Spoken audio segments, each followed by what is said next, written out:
الله الرحمن الرحيم. برادران اسلام، آج حسنین کریمین کے بارے میں کچھ معروضات پیش کروں گا۔ سیدنا حسن اور سیدنا حسین صحابہ فرماتے ہیں کہ سیدنا حسن کے سر سے لے کر سینے تک بالکل حضور کے مشابہ تھا، اور سیدنا حسین جو ہے وہ سینے سے لے کر نیچے تک حضور کے مشابہ تھے۔ اگر دونوں کو اکٹھا کھڑا کر دیا جائے تو حضور کی تصویر نظر آتی تھی۔ سیدنا حسن 3 ہجری کو پیدا ہوئے اور سیدنا حسین 4 ہجری کو پیدا ہوئے۔ دونوں بھائیوں میں صرف 1 سال کا فرق تھا۔ یہ بڑے شان والے بچے ہیں کہ ان کو حضور صلی اللہ علیہ وسلم نے تحنیک کی، کھجور چبا کے ان کے منہ میں لعاب ڈالا اور ان کے کان میں آذان کہی، اور پھر 7ویں دن حضور پاک نے ان کا عقیقہ فرمایا اور ان کے سر پہ اسرا پھروایا۔ بالوں کا جتنا وزن تھا اتنی چاندی خیرات کی۔ حضور صلی اللہ علیہ وسلم کو بھی آپ ان دونوں سے اتنا پیار تھا کہ کبھی جاتے اور بی بی فاطمہ کو فرماتے کہ اینا بنیا، میرے بیٹے کہاں ہیں، ادعی لی بنیا، ان کو بلاؤ۔ حضور صلی اللہ علیہ وسلم ان کو بٹھاتے، وکان یضمہما ویشمہما، سینے سے لگا کے بھینچتے بھی اور سونگھتے بھی، کہتے کہ میری خوشبو ہے، میرے پھول ہیں دنیا کے بھی اور آخرت کے بھی۔ ایک دن سیدنا علی اور سیدنا ابو بکر رضی اللہ تعالیٰ عنہ اکٹھے آ رہے تھے، تو حضرت حسن جو تھے وہ بچوں کے ساتھ کھیل رہے تھے۔ حضرت ابو بکر نے اس کو پکڑا اور کندھے پہ بٹھا لیا اور فرمایا واللہ شبیہن بالنبی لا بعلی، مجھے اللہ کی قسم ہے تم حضور کی شکل ہو، علی کی شکل نہیں ہو۔ وعلی یضحک، حضرت علی ہنس رہے تھے۔ بات بھی حقیقت تھی۔ حضور صلی اللہ علیہ وسلم نے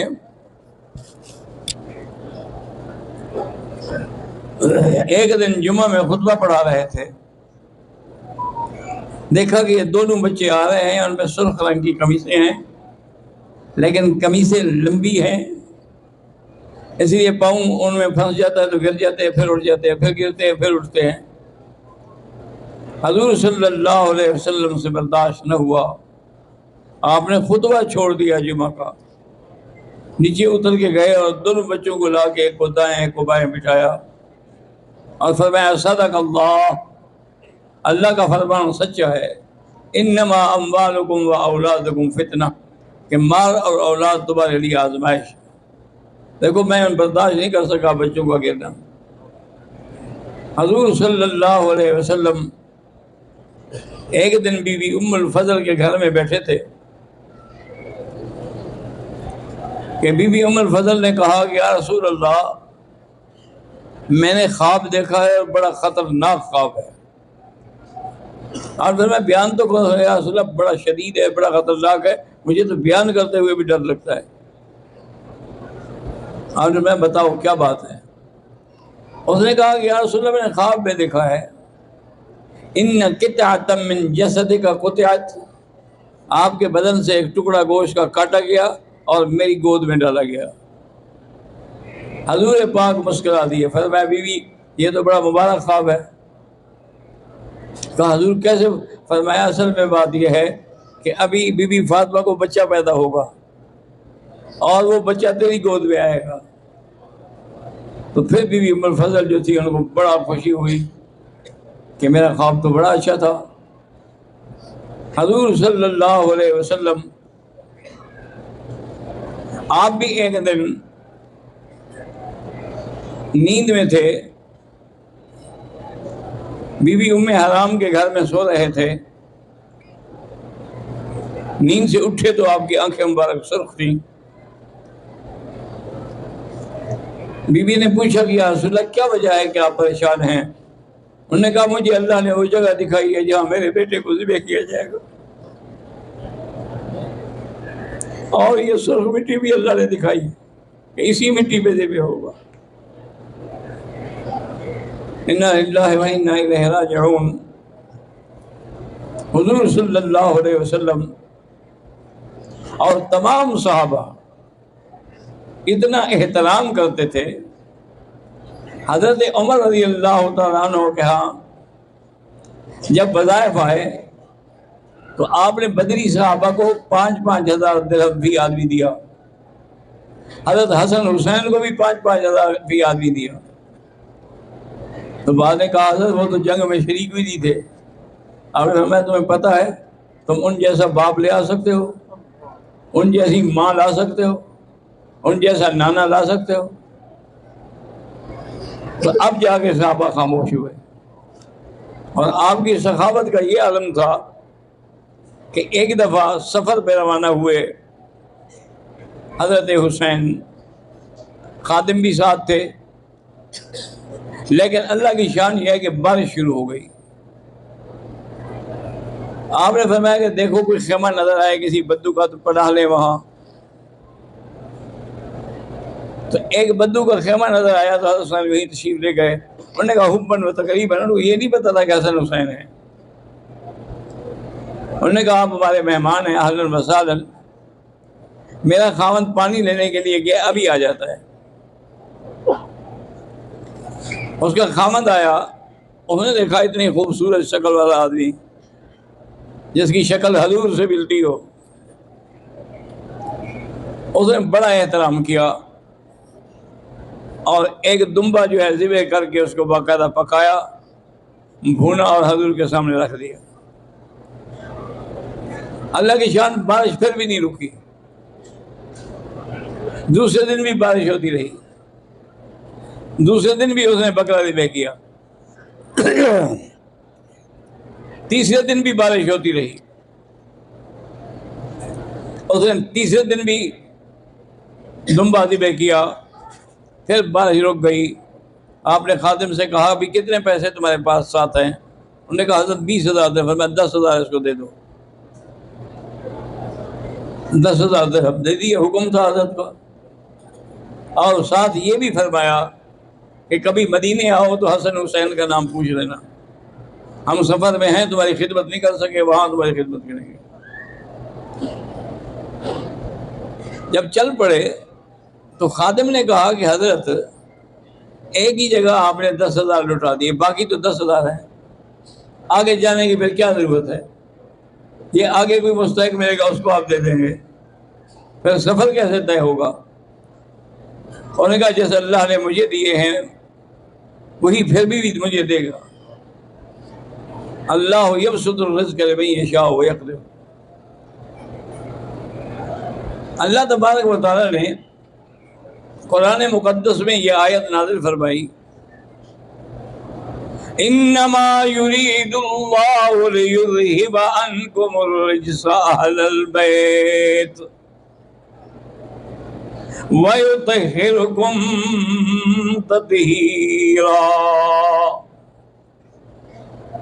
اللہ تبارک و تعالیٰ نے فرمایا کہ میرے محبوب، میں نے آپ کے اہل بیت کو پاک کر دیا ہے، ہر لغز سے وہ پاک ہے۔ بی بی فاطمہ الزہرا فرماتی ہیں کہ میرے گھر میں حضور بیٹھے تھے جب یہ آیت نازل ہوئی، آپ کے پاس ایک کالے رنگ کی چادر تھی، آپ نے وہ چادر اڑائی، حسن حسین کو بھی چادر کے نیچے لیا، بی بی فاطمہ کو بلایا کہ تم بھی آ جاؤ، حضرت علی کو بلایا تم بھی نیچے آ جاؤ، وہ بھی آ گئے، آپ بھی خود نیچے ہو گئے اور کہا اللہم ہؤلاء اہل بیتی، میرا اللہ یہ میرے اہل بیت ہیں، ان کو بھی پاک کر دے۔ اب بات یہ ہوتی ہے کہ اس حدیث کو لے کر شیعہ یہ کہتے ہیں کہ اہل بیت تو ہیں یہ 5، باقی تو کوئی اہل بیت ہے ہی نہیں، اس لیے انہوں نے ایک شعر بنایا ہوا ہے لی خمسۃ اطفی بہا حل الوباء الحاتمہ المصطفیٰ والمرتضیٰ ابناہما والفاطمہ، کہ ہمیں ان 5 کی پناہ ہے. یہ 5 تن پاک جو ہے نا، یہ ہمارے لیے کافی ہیں. ان کی وجہ سے جہنم کی آگ بھی ہمارے قریب نہیں گزرے گی. انہوں نے کہا کہ جب حضور نے کہہ دیا کہ یہ میرے اہل بیت ہیں، تو پھر کوئی اور اہل بیت میں شامل کیسے ہو سکتا ہے؟ اصل بات گزارش یہ ہے کہ ضد کا تو کوئی علاج نہیں ہے دنیا میں. آیت قرآن کی تو ازواج کے بارے میں نازل ہوئی ہے، ان کے بارے میں تو نازل ہی نہیں ہوئی. وَقَرْنَ فِي بُيُوتِكُنَّ وَلَا تَبَرَّجْنَ تَبَرُّجَ الْجَاهِلِيَّةِ أَقِمْنَ الصَّلَاةَ آتِينَ الزَّكَاةَ، سب سے تو عورتوں کے لیے ہیں. یہ تو اللہ کے نبی کی مہربانی ہے کہ اللہ نے چاہا کبھی یہ بھی شامل ہو جائیں. اور ایک بات یاد رکھیں کہ جو اگر یہ پہلے سے اہل بیت میں تھے تو پھر اللہ سے مانگنے کی کیا ضرورت تھی؟ مانگا تو تب جاتا ہے جو نہ ہو. اس لیے حدیث میں آتا ہے کہ بی بی ام سلمہ بھی وہاں موجود تھی. اس نے کہا یا رسول اللہ میں بھی چادر کے نیچے آ جاؤں. فرمایا انت لا خیر، تم کیوں آ جاؤ، تمہارے لیے تو قرآن آ چکا ہے، تمہارے لیے تو نص قطعی آ چکی ہے. میں تو ان کو لے رہا ہوں جن کے لیے قرآن نہیں اترا ہے. اور اہل بیت سے مراد گھر والے ہوتے ہیں، جیسے کہ اللہ تبارک و تعالیٰ نے قرآن مجید میں فرمایا حضرت ابراہیم علیہ السلام کے بارے میں. جب ان کو خوشخبری دی گئی تو بی بی نے کہا کہ اَأَلِدُ أَنَا عَجُوزٌ وَهَذَا بَعْلِي شَيْخًا، مجھے بچہ پیدا ہوگا، میں بوڑھی ہو گئی، سنڈ ہو گئی، آج تک نہیں پیدا ہوا. قالوا اتعجبین من امر اللہ رحمت اللہ وبرکاتہ اہل البیت. تو اہل بیت عورت کو کہا جاتا ہے، اسی لیے آپ کہتے ہیں جی میری اہلیہ نے، کیونکہ اہل بیت ہوتی عورت ہے. تو قرآن بھی اہل بیت سے مراد عورت کو ہی سمجھتا ہے. باقی ہمارا ایمان ہے کہ ہم تو اہل بیت حضور کے ازواج کو بھی مانتے ہیں، اولاد کو بھی مانتے ہیں. ایک دفعہ ایک شیعہ مجتہد، پرانی بات ہے، وہ آیا اور اس نے یہی سوال رکھا عرب میں مدرسین جو تھے نا مسجد حرام میں پڑھانے والے، کہ بھئی اگر اس سے مراد عورتیں ہیں تو یہ طہرکم تو مذکر کا صیغہ ہے، علیکم مذکر کا صیغہ ہے، تو پھر صرف عورتیں کیسے ہو گئیں اہل بیت؟ وہ بیچارے کوشش کرتے رہے لیکن وہ مطمئن نہیں ہو. مطمئن کیا ہونا ہے جیسے دشمنی کرنی ہو. حضرت شیخ طہ عبد الواسع البرکاتی ہمارے حرم کے مدیر تھے، اللہ ان کی قبر پہ کروڑوں رحمتیں فرمائے. وہ اس کو لے کے میرے پاس آ گئے. وہ کہہ رہے کہ ادھر چلو، یہ مسئلے ہیں پاکستان کے، اس کا حل بھی پاکستانی مولوی کرے گا، ہمارے ملک کے تو یہ مسئلہ ہی نہیں ہے، تو ہم کیا جواب دیں گے؟ وہ میرے پاس لے آئے، کہنے لگے جی اس کا یہ سوال ہے. میں نے کہا جی فرمائیے. کہنے لگا دیکھیں علیکم مذکر کا صیغہ ہے، علیکن تو نہیں نا، علیکم. اور اسی طرح یطہرکم، یطہرکن تو نہیں ہے نا، وہ بھی مذکر کا صیغہ ہے. تو پھر حضور کی ازواج کیسے اہل بیت بن گئیں؟ میں نے کہا اگر اس صیغے کی وجہ سے حضور کی بیویاں اہل بیت میں نہیں آ سکتی تو بی بی فاطمہ کو تم نکال دو، اہل بیت کو ہم نکال دیتے ہیں. بی بی فاطمہ بھی تو عورت ہے نا، پھر وہ عورت بھی تو نہیں آ سکتی نا. اب وہ بیچارے چپ لگ گئی. کہنے لگا بی بی فاطمہ کو ہم نے نکال دیا تو باقی بچے گا کیا؟ کہنے لگا جی کہ تو پھر اس کا یہ مذکر کیا؟ میں نے کہا یہ مذکر نہیں ہے، یہ جمع مکسر ہے، یشتمل الذکر والانثی، یہ مذکر مؤنث دونوں کو شامل ہوتی ہے. ہمارا ایمان ہے کہ حضور کی بیویاں بھی اہل بیت ہیں، اولاد بھی اہل بیت ہیں، جو حضور کے گھر میں رہنے والے ہیں وہ اہل بیت ہیں. پھر وہ چپ کر کے چلا گیا. بہرحال اتنی شرافت اس میں تھی کہ اگلے سال جب آیا تو میرے لیے کچھ اپنی شیعہ کی کتابیں لے آیا. اس کی بڑی اہم کتابیں تھیں، الکافی تھی، کشف الغمہ تھا، رجال کشی تھی، وہ سب میرے لیے بطور ہدیہ لے آیا. میں کہا تیری مہربانی، کیونکہ یہ کتابیں تو ہمارے پاس ہیں ہی نہیں، ہم پڑھیں گے مطالعہ کریں گے تو سوچیں گے نا جی. میں کہا جی میں تو آپ کو ہدیہ پیش کیا ہے، اعتراض کے لیے تو پیش نہیں کیا. میں کہا کہ آپ بڑی مہربانی ہے. تو حضرت حسن اور حسین کو اللہ نے اتنی شان دیا تھا کہ حضور نے فرمایا کہ الحسن والحسین سیدا شباب اہل الجنہ، یہ جنت کے نوجوانوں کے سردار ہیں. فاطمہ سیدۃ نساء اہل الجنہ، اور بی بی فاطمہ جو ہے وہ عورتوں کی سردار ہے. تو حضور صلی اللہ علیہ وسلم نے ان کو اتنا اعزاز دیا، اتنا آپ کا عظمت بیان کی. اور ایک دن بیٹھے بیٹھے حضور اٹھے نیند سے اور فرمایا ان ابنی ھذا لسید، یہ میرا بیٹا جو ہے نا یہ سردار بنے گا. لعل اللہ ان یصلح به بین فئتین مسلمتین عظیمتین، میرے اس بیٹے کی وجہ سے دو بڑی جماعتوں میں اور مسلمانوں میں، جماعتیں مسلمانوں کی ہوں گی، ان میں صلح کا ذریعہ ایسے یہ حضرت حسن بنیں گے. اور وہی ہوا کہ جب بڑے بڑے مسائل بن گئے، جنگ صفین ہو گئی، جنگ جمل ہو گئی، وہ بلوائیوں نے فتنے کرا دیے، تو اب حضرت حسن نے اس وقت چونکہ خلافت حضرت حسن کے پاس تھی، تو حضرت حسن نے اپنے بھائی کو بلایا کہ بیٹا یہ فتنے ختم نہیں ہوں گے، بہتر یہ ہے کہ ہم حضرت معاویہ سے صلح کر لیں، اگر اس سے صلح ہو جائے تو جھگڑے ختم ہو جائیں گے. حضرت حسین نے کہا کہ تم میرے بڑے بھائی ہو، جیسے تمہاری رائے ہو میں بھی راضی ہوں.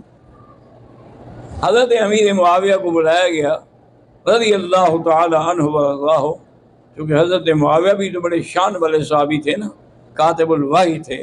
اور اس کے بعد حضور نے ان کے لیے دعا کی تھی اللہم اجعلہ ہادیا مہدیا واہد بہ، اور ایک دفعہ دعا کی تھی اللہم علمہ الکتاب والحساب، اور ایک دفعہ دعا کی تھی اللہم علمہ الکتاب ونکہہ عن العذاب.